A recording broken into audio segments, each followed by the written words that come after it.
Hey, and welcome back to the Expectant Podcast. It's Eli Miller here with James and Zach. I almost forgot his name. Welcome to today's podcast. How we doing, guys?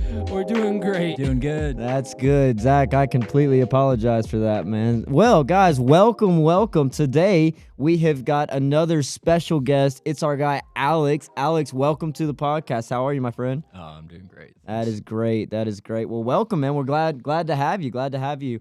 Alex, tell us a little bit, like, who are you? Boom, just out the gate. Who are you? Yeah, that's a great question. One of my favorites to ask somebody that you are actually just now meeting. Oh, yeah. Goes a little bit deeper than, hey, how are you? Yeah. Oh, I'm fine. Yeah, man. Guess it kind of starts with when I fell in love with Jesus. Yeah, come on. Man. That's a good place to dive into. Yeah. Yeah, because the man that I am today is definitely impacted by that, and everything else before was not really the same.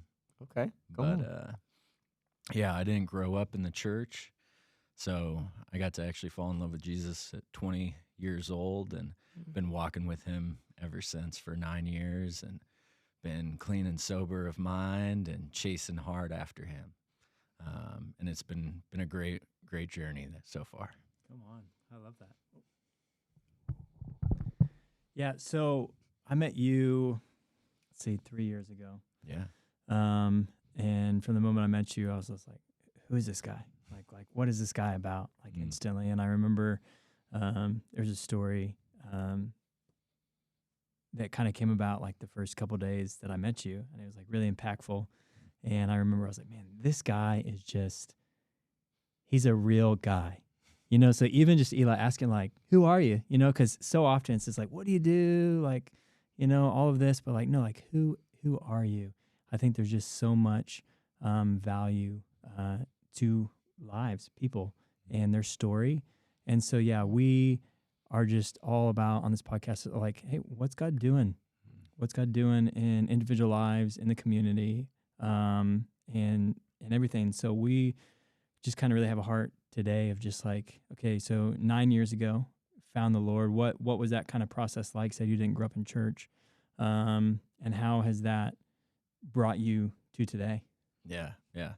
Well, like a lot of the guys in this country, grew up with kind of a little difficulties with their father, and my dad, he's an immigrant from Montenegro in communist Yugoslavia, and so there's a little bit of challenges there early on, and I looked for leadership from a lot of different people, and now I can look back at it and see how God brought the right men at the right time to really raise me up and to kind of show me a way. And even though I didn't know God at the time, I think he used a variety of men to begin to work in my heart, to say, hey, who do I want to be? What is the kind of man that I want to be? And when I finally got the opportunity to begin to learn of the things of God and what he says about my identity, I started realizing, I want that. I've been searching for that. I've been looking for that. And it really started with, 18 years of my life, I just didn't really know many Christians. I wasn't in the Springfield area where we're so blessed to have so many great people who are loving and chasing after the Lord. And, I never really got evangelized. I didn't encounter any missionaries or anybody asking me to go to church. Being Montenegrin, the Serbian Orthodox Church was kind of one of those things that people used as part of their identity, but not as a relationship to God, just more as like an ethnic group. And so I had some familiarity with that, and really when I just saw Christians, I just thought, man, the ones that I saw, I didn't think there was anything that I wanted from them.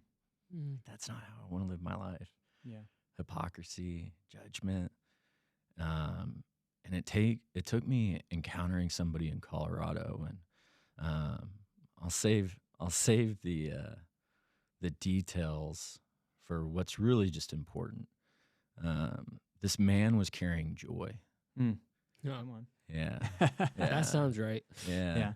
And the challenges that I saw when I was a kid were, I always kept a happy face on, and people always say, "Oh man, you're so happy." And I chased after things that put a smile on my face, like a lot of young men do. And when I saw Jesse, I just saw that there was something different about him. And took me a little bit of while of being around him, and I couldn't put my finger on it. And one day we were over there for a barbecue, and I was not in a good space or good mindset, but he says, "Yeah, man, we're going to church tomorrow. You should come with." And I thought, okay. Like, I've heard about this. Yeah. I'm like, all right, that's this guy, right? He's a Christian, right?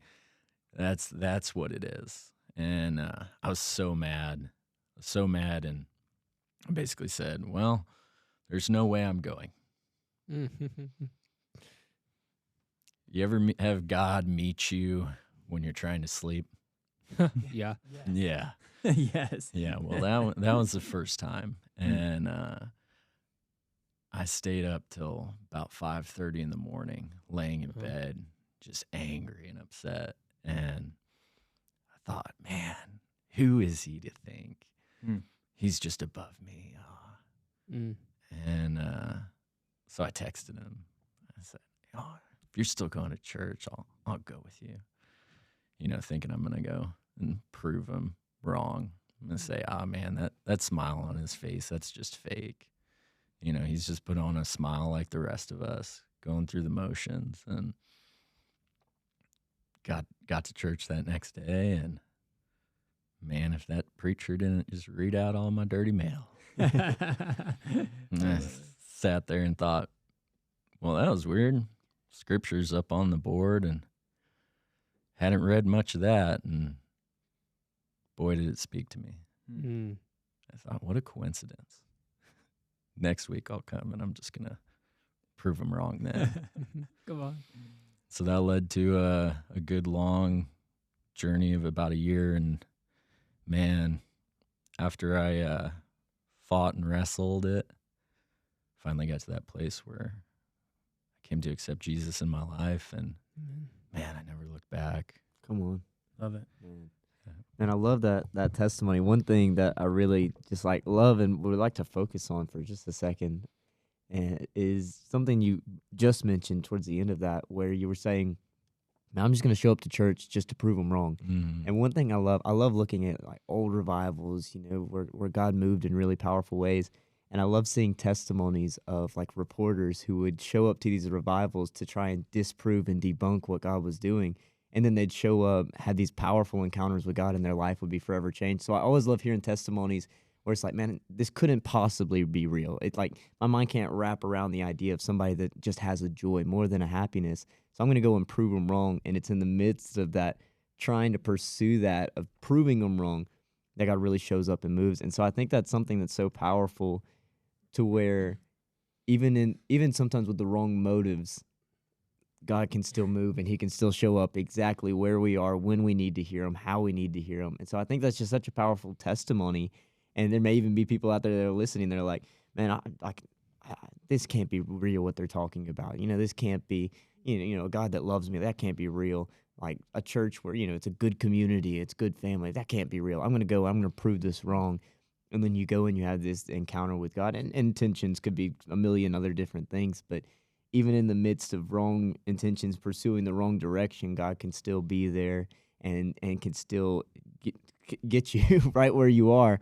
And so I think that's something that's just so powerful as a part of your testimony, as a part of your story. One thing I'd also like to ask you about is, as we were talking before we started recording this episode, Zach just kind of threw something out that was wild. He was like, "Hey, man, maybe you could talk about your time sailing around the world and your time in Africa." That was a big just teaser he threw out. Let's talk about that for a second. So what was that part of your life? What's that part of your story? Yeah. Yeah, so about a year after I accepted Christ, I got to go through one of my first trials with him, and I lost my father after a long grouping of different health problems, and there's so much rekindling and healing and just an opportunity to be with my father. When I came to know my father in heaven, there's so much more grace for our fathers here on this earth that are men just like the rest of us, and they try hard and they work to love, and there's grace in that. It's one of the greatest things that we can give to somebody is that we've got a Father in heaven who is perfect and is fighting for us and loves us and makes up for all the failures that we as just humans are prone to, you know? And so after he passed, I kind of was in a little bit of a loss, you know?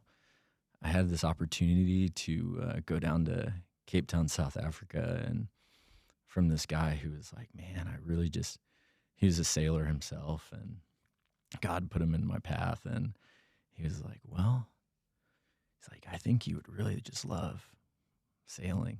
He's like, come on down to Cape Town, learn how to sail. It's like, you'll make good money, it'll be great. So I jumped on this airplane and ended up in Cape Town, got to sail with him and learn all from him. And we delivered boats up the coast of Africa. And man, it's funny because sailing's one of those things that's just, it sounds beautiful, out on the open ocean. And it's great. Well, just like a lot of adventures, in the middle of it, it's a lot of boredom or rain and being wet and tired, and it's not quite as glamorous as people would suspect. Yeah. But man, that's where God really works. I think being a sailor has helped in so many ways of me being able to understand the Bible and just even Jesus himself. And God used the storms more than anything. Come on. Yeah, let's just pause there for a second. Let's unpack what you just said Yeah. on a physical level. Let's bring it to a spiritual level of what you were just saying, most adventures. And this was amazing. You said most adventures, sailing, like most adventures, you have all you build it up in your mind. It's all glamorous and stuff. But in the middle of it, there's boredom, there's work, there's rainy days, there's storms. And so let's take that to just a relation, like make it applicable, because I think it is. It's like our walk with Christ. Sometimes we can think, I remember when I first gave my life to Christ, and, it was all sunshine and rainbows, and I was like, oh, this is going to be great, and it's going to be amazing. And it is. Walking with Christ is, it's the greatest relationship. It's the thing I'm most grateful for in this world. But there's those days where you wake up and it's a rainy day. You wake up and it's a boring day. You have these callings, these visions, these dreams that God's given you, these things that you want to do for the Lord. Specifically, being raised in a pastor's home and having these callings and these things I wanted to just do with my life for the Lord. And I remember waking up some days and being like, God, what in the world? What am I doing? Like, do I not love you? Am I not pursuing it? All this kind of stuff. And it had come to this place where it's like, you're still on track for the direction God's got you on, but there are those days that are boring. Those days that it's rainy. And so I just thought when you said that, I thought that was something that's so powerful. We've talked a lot on this podcast of the wilderness seasons. I bring up David every single episode and talk about him and his wilderness seasons. I had to bring him in, but it's something we talk about a lot of.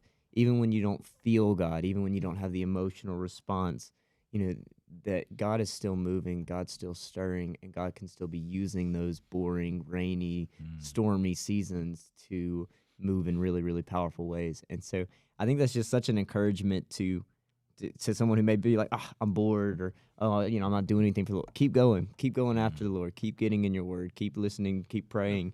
Because you're still on the trajectory and you're still on the path that God's got you for. So I thought that was just something that was such a powerful part of your testimony in the physical, but also something applicable to our spiritual lives. Yeah, it talks about in the Gospels. I don't know exactly what chapter. Sorry, guys. But it talks about how, the disciples were out in the boat and they still got to the other side where they were going, but they encountered a storm. But the storm was needed almost to like get them to the other side. Like they always got to the other side where they were meant to be, but there was something that happened in the storm that they learned and grew from, whether it was, hey, Jesus is asleep on the boat. Like, bro, like what's happening? Or, oh no, he's walking on water. It's always boat metaphors. It's always water, like all this stuff. But like, there's just something so, captivating by that of like, okay, like there's this season that maybe, people that are listening to or walking through, they're like, man, like I have these dreams, I have these promises, or like, God asked me to do this, and it's like 15 years later, or like 10, or like 2, or like maybe 2 months, or whatever. Sometimes time is just dragging on, it seems like, when God's asked you to do something. But no, like, just keep sailing. Like it sounds kind of, corny, but like, just keep going. Like, don't give up. Don't jump in. Like, just keep trekking through, and you'll look back and be like, oh, wow, like now I can like share those storms with other people to like help them carry through, just like the Lord got me through. So yeah, man. All right. That was good. Moving on to the next bit and next phase. You gotta love just the awkward pauses. It's what makes this thing real. Sending it over to James. Yeah. I'll take this. I just wanted to dig a little bit deeper. Come on. with Alex here on that, because just following your story, you met God. And then very quickly, you're on this adventure in another country, taking boats up and down the shore of Africa. And, like, that's a huge life change right there. But you said something. You said that this is really where you started to learn who God was. So unpack that for us just a little bit. Like, you have all this time on this boat. Like, how did you use that time to get to know who God was? Yeah. Like I said, there was a lot of boredom. And so a lot of books, but there was only one that I kept on every trip, and that was the Bible. And that's where I really encountered the living word of realizing that I can open up a page, and some days it's just like you said, you feel like, man, I don't really feel or hear anything. And then that one scripture that you were sitting on for a little bit extra, you're lingering on, a week later, just becomes so evident what God has for you. And it was such a blessing to be able to dive into the Word and to have the time and not be distracted by the rest of the world, to really just be able to soak in it and make up for lost time. And that was something that took grace for myself of being like, oh, I just wish I had him for 18 years. I wish I could have been reading his word for 18 years more, And I was so blessed to be put in the position that I was in. And when I was sailing, I began to realize why God had me there. And it wasn't to sail. It was to use those storms to begin creating in me the desire to pursue the things of Him. And it wasn't until a storm hit that was terrifying. I mean, we had been up for hours, and I think we were going on 48 hours in the storm, and you're not sleeping, and we're coming into, it's called the Cape of Horns. It's basically the tip of South Africa, and there's this huge storm coming in, and I remember praying to God and saying, God, I've got my family, my mom, my sisters. I can't leave the world like this. Like, I just want to get back to them. I was like, I'll do anything you ask of me if you just let me live through this storm. And I remember looking up at the Swedish guy at the helm, and he was being very vocal about his fear. And we got into the bay and we were safe. And the first thing I did was call my mom, say, I made it through something rough. And woke up the next day and went back to sailing. Anybody else ever been told by God that you're supposed to go do something and told him you're going to go do something and then made it through and you're like, okay, I'm going to go back to doing my thing. It happens. And God has grace for that. And I was like, well, I felt like I was supposed to go begin working with kids. Like that was what God was calling to my heart, of, going after the orphans, the oppressed, the poor. And I kept lingering on that word, and I was like, okay, God, I'm gonna go back to the United States. I'm gonna go work with kids. But first, let me just keep sailing for a little bit. Yeah. Well, when you tell God you're gonna do something, He wants you to do it. Yeah. And by crazy happenstance, my visa, I got back from that trip, and my visa, they wouldn't renew it. And so I tried lingering, and I stayed past my visa for about a month. And eventually, the people there were like, you need to go back. And so I was like, okay, well, if I don't go now, I'm not going to be able to come back and sail. So I'm going to get on an airplane. And I got on an airplane, and the guy met me in the airport, and he says, you've overstayed your visa. You are not welcome back here. We're kicking you out, and you cannot come back for at least a year. I later found that it was 5 years. God's like, this door is for sure shut. Just letting you know. Yeah. Well, if you don't shut the door, he'll sure shut it for you, won't he? Yeah. And it's important to realize that a lot of the times when God tells you to do something, the more you wait, the harder it gets. Yeah, that's true.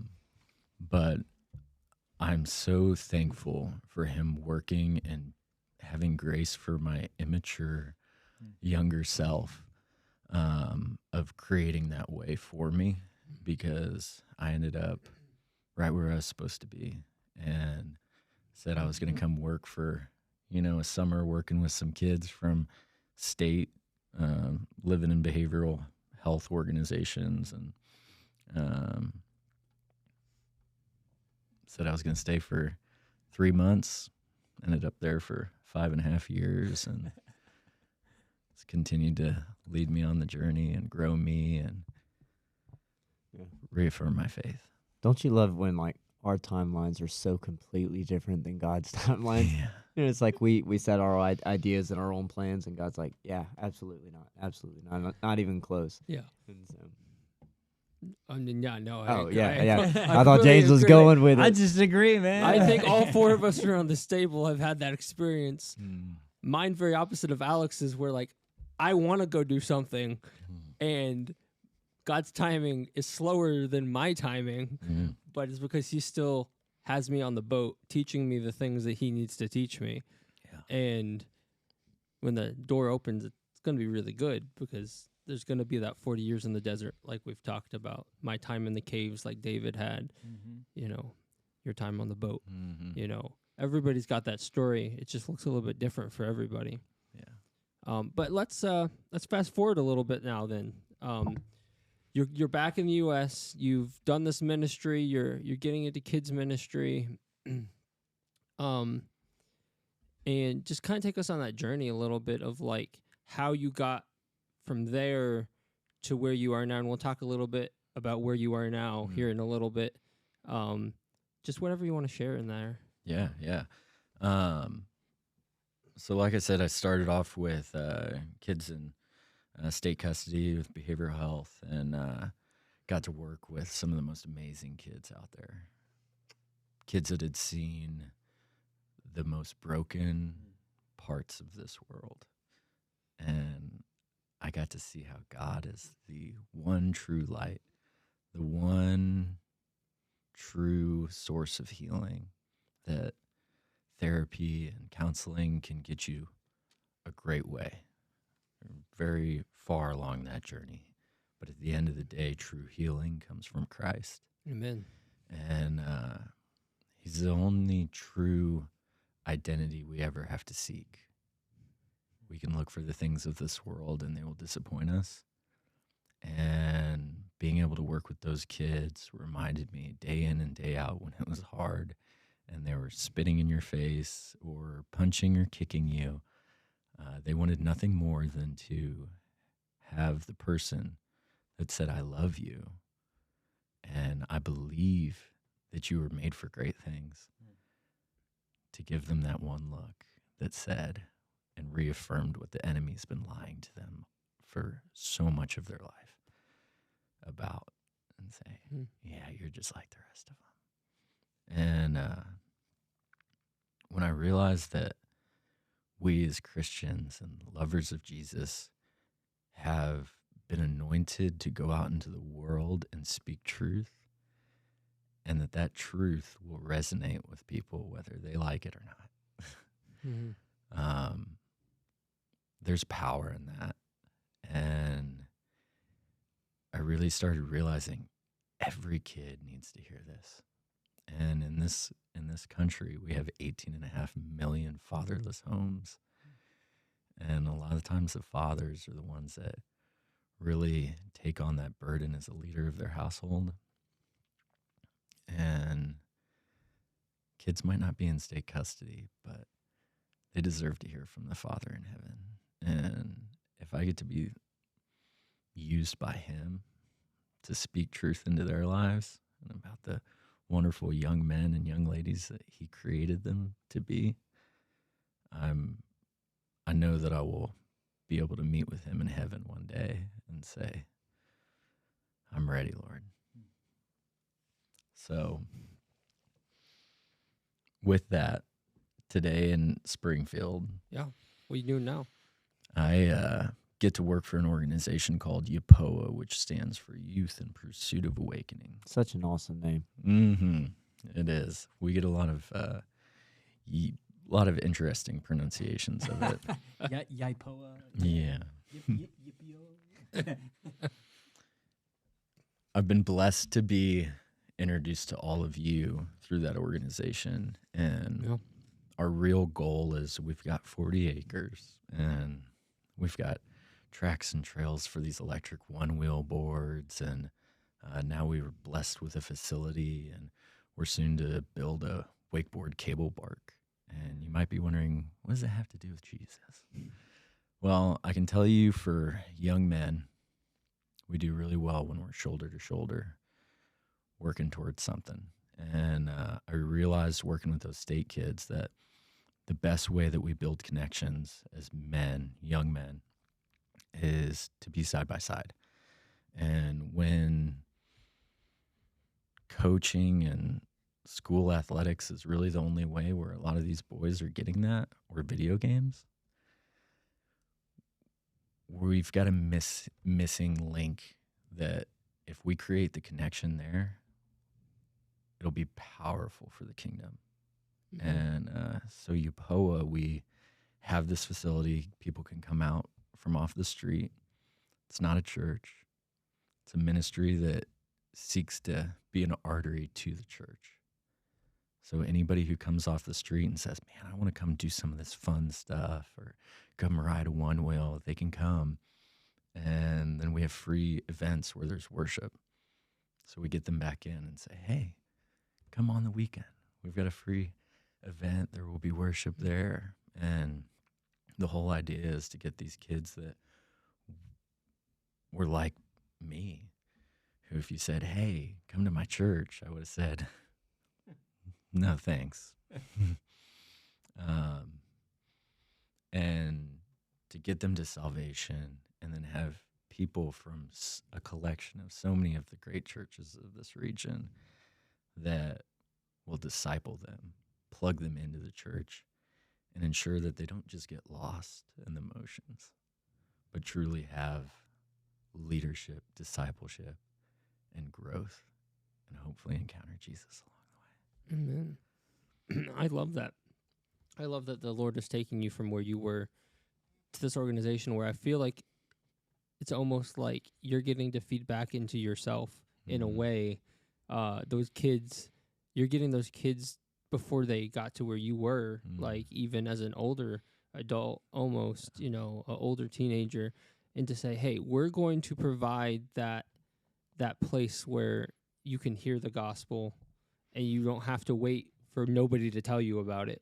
Like, we'll tell you about it. Oh, yeah. Come have some fun, and we'll tell you about Jesus too, and you'll get both. And so I love that. And I think a lot of people have that question, well, what does that have to do with Jesus? It has everything to do with Jesus if you understand how young men's minds work, and how their hearts work. And I know you're all about that. You could talk probably for days on that. And that I'd love to do that, but we don't have all that time in the world here. Yeah. So, Zach, one quick thing. What would you leave as an encouragement? Yeah, I love that. For those listening that just heard your story, that maybe they're